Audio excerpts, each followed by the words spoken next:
Ooh, time to get that paper, man. Yeah. What up, gang? What up, squad? It's your boy, AreYouTherious, the realest, the coolest, the trillest, young king.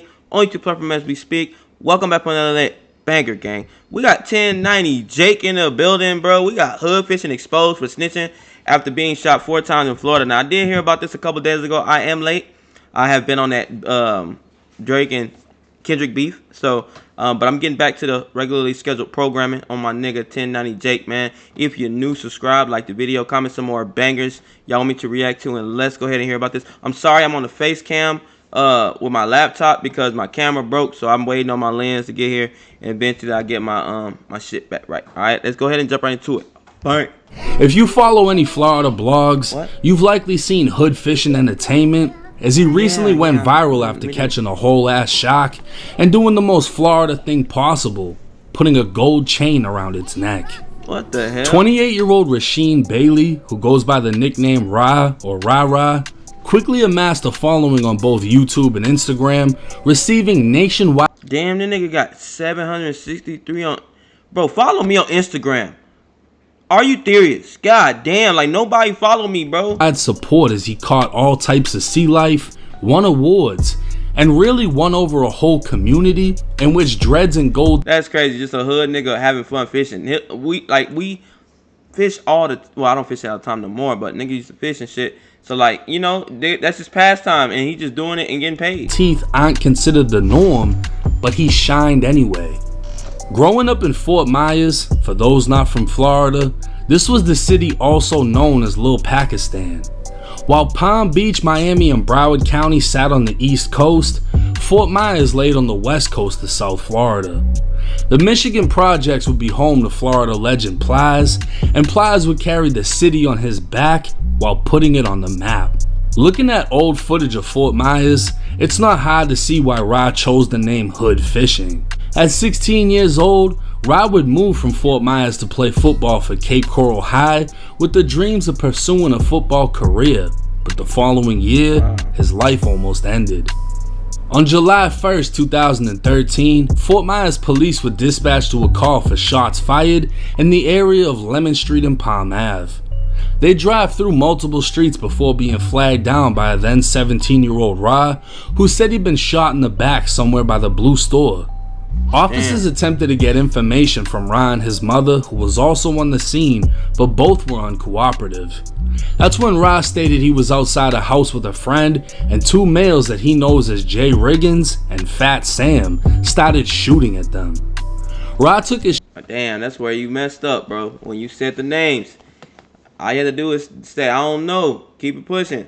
But you definitely put up a target on your back again. Shirt off, saying he was shot in the back while running, showing he'd been grazed by a bullet. Ra said his friend was possibly hurt but couldn't provide the address to where the shooting occurred, only saying he was outside of a white and peach colored house a block from the store. EMS arrived on scene to treat Ra's wound, as his mother explained she came to pick him up and take him to the hospital when they flagged down the officer.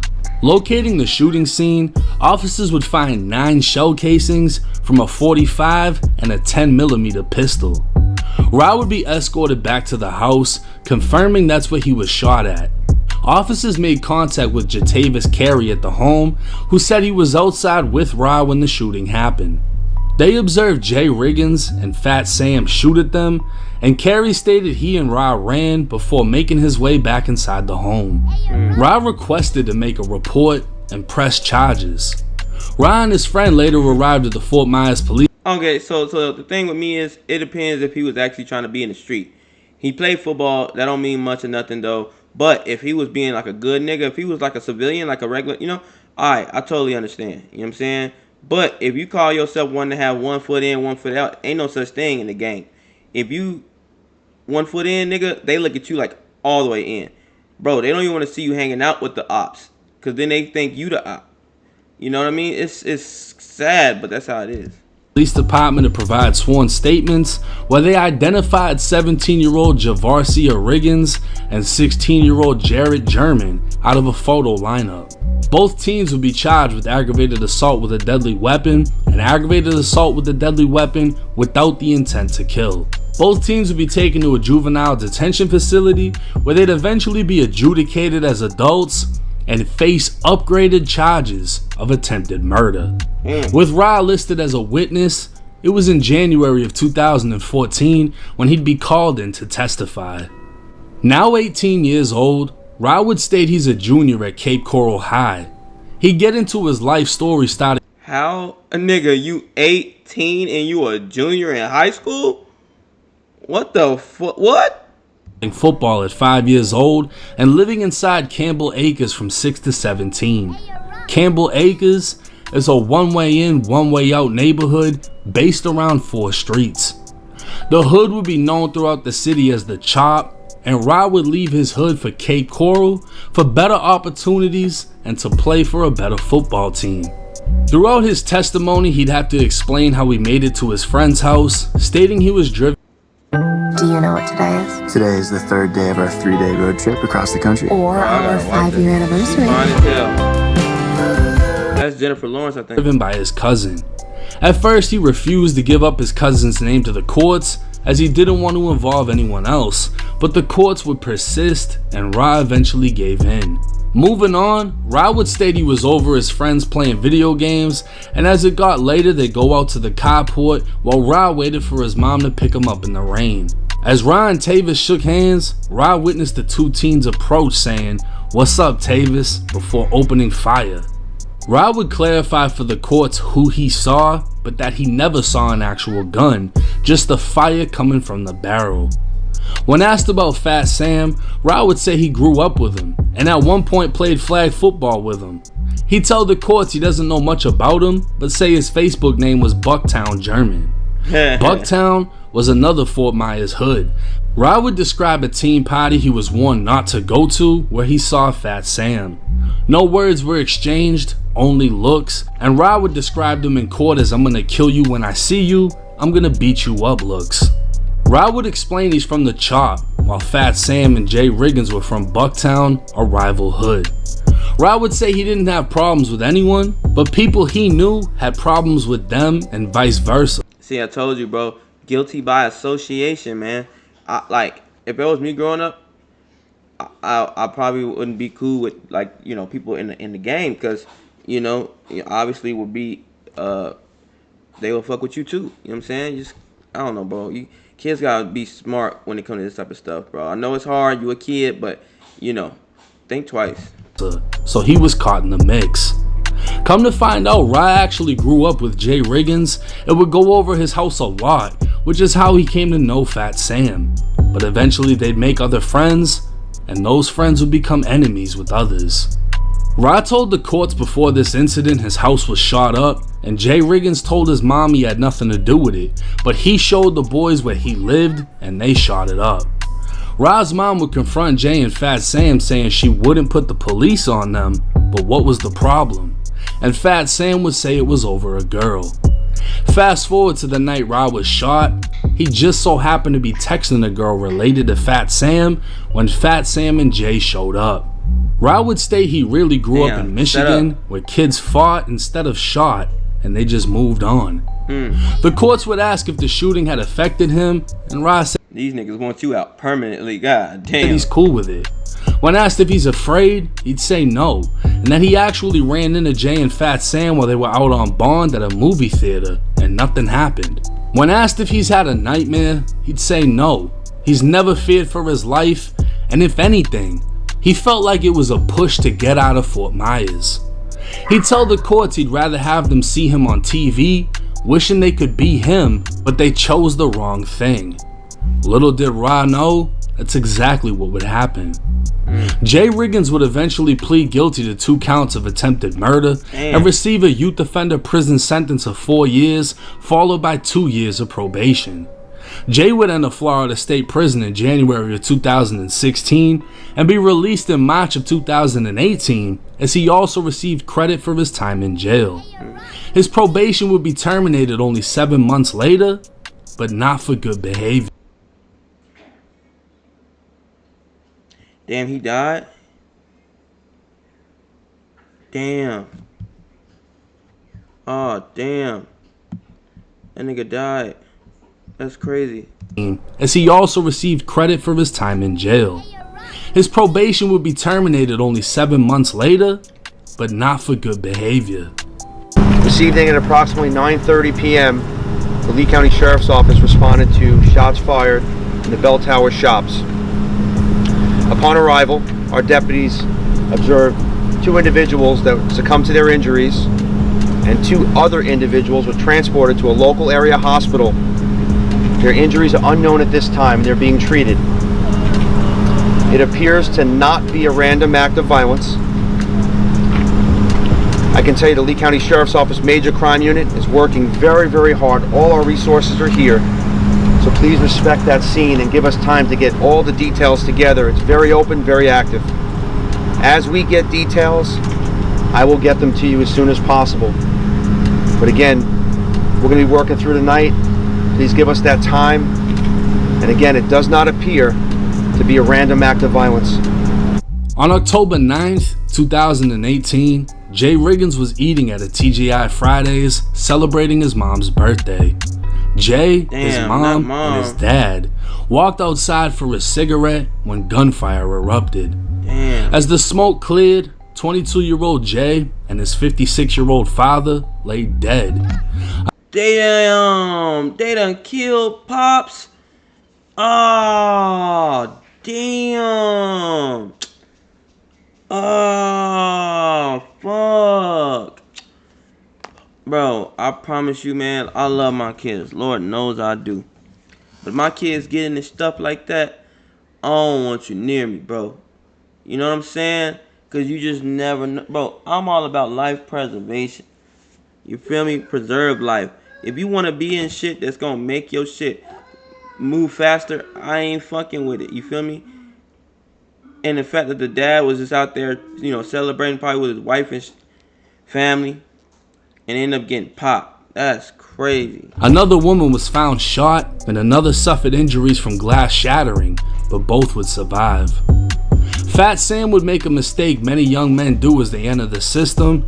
He'd take his case to trial and be found guilty on both counts of attempted murder, leaving him with a 20-year prison sentence. An appeal would be filed stating it was a dark, rainy night on the night of the shooting. No physical evidence or forensic evidence could identify the shooters.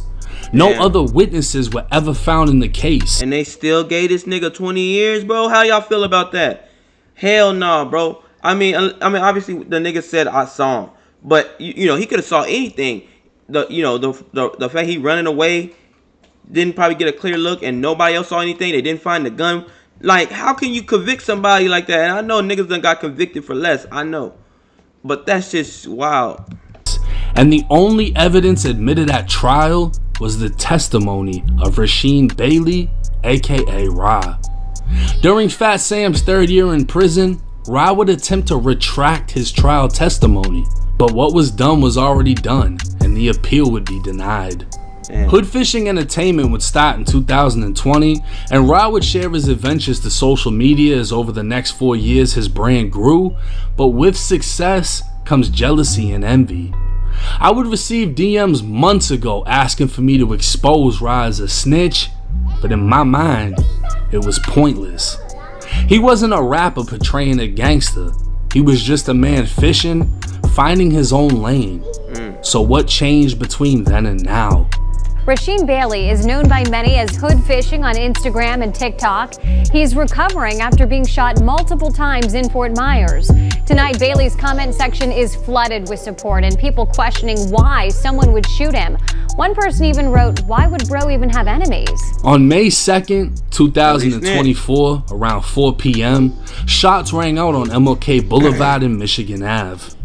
And nigga, MLK anything is always the hood, nigga. Ra was driving his car when another vehicle opened fire, shooting him multiple times. Don't on me, nasty. The shots caused Ra to veer off the road, cross the median, and crash into a truck. Ra would get out of the car running to a bystander, asking her to call 911.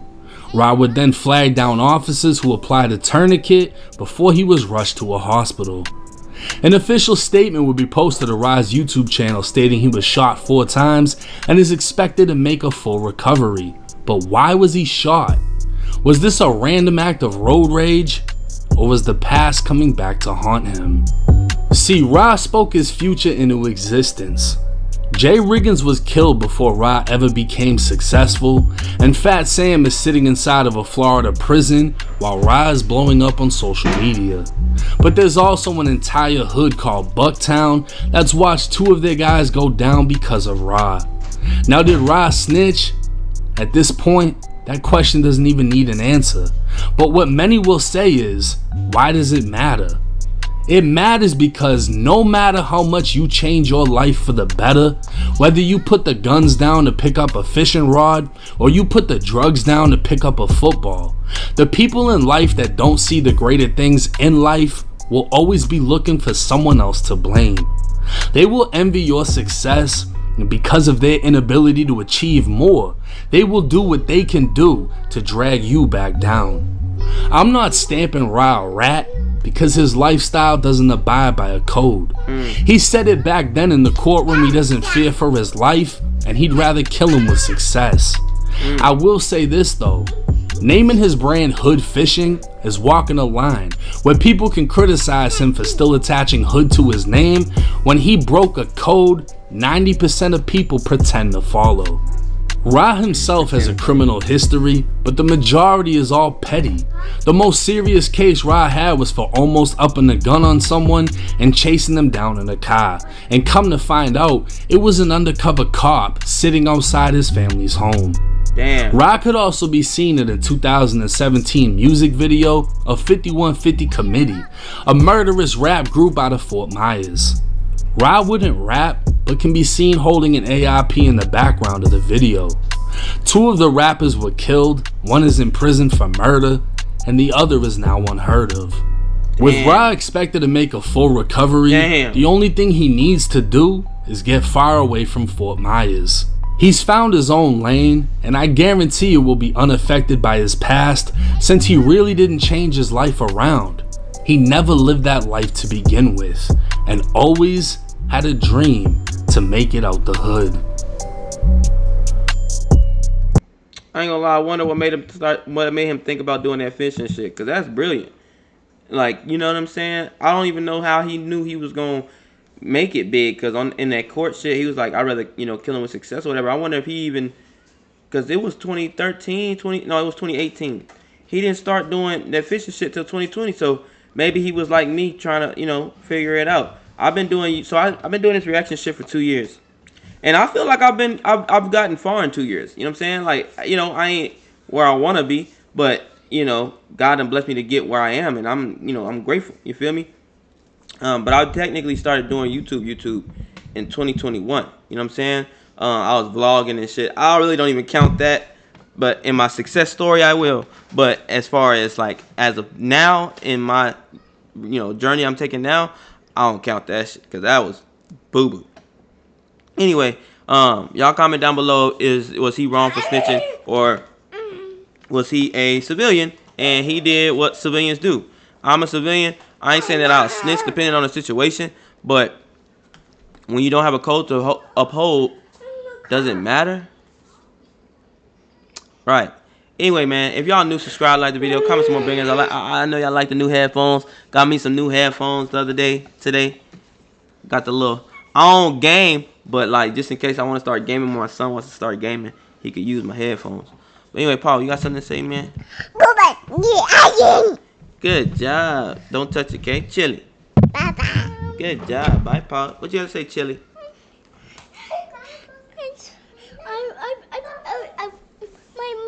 My dad and my sister and me have sharing homework. Oh, dang. I love Barry. We're going to take her to the, what's it called? The, book fair. We're going to let you get something from book fair, okay? Yeah. Say bye.